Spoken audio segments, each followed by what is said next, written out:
Situated about 40 kilometers outside Nairobi, Maasai Flower Farm, part of the Sian Roses Group, prides itself as a leading Kenyan producer of high-quality roses. The farm employs a top graft propagation system that produces about 50 million stems annually. We use the volcanic ash, which is basically used for supporting the crop. So once we bring it here, everything that the crop requires in terms of minerals and nutrients has to be fed through the irrigation water. We have a computerized system that calculates how much the plant requires every day, and then it is fed in cycles. Kenya is one of the world's biggest exporters of roses.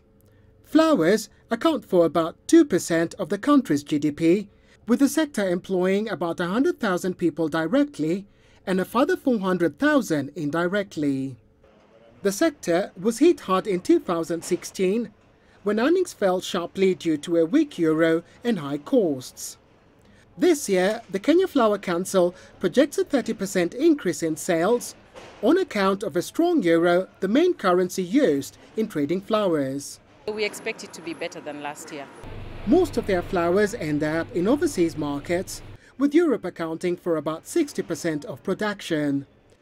The company has recently diversified into new markets, including Russia and Asia, but also exports to Australia. Our core business is export, like we produce for export. A very small percentage ends up in the local market, about 3%. So 97% goes out there and about 3% is sold locally. For most of us, Valentine's Day comes once a year on February 14th.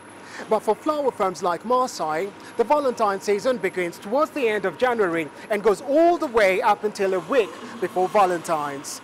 This year, a record number of flowers have been imported into Australia. Close to 11 million stems in the last 2 weeks alone.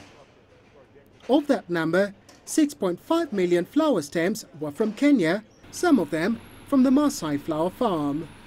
And they are looking to exploit new markets. The US is a very big market. Of course, there is competition from South America, which would argue that, it doesn't go to our advantage as Kenya. However, I look at it not as a competition as such or a threat, but a complement. We can be able to complement each other with South America because the kind of product that they produce is different. So, next time you buy flowers, chances are they were produced in Kenya. Nagila, CGTN, Nairobi.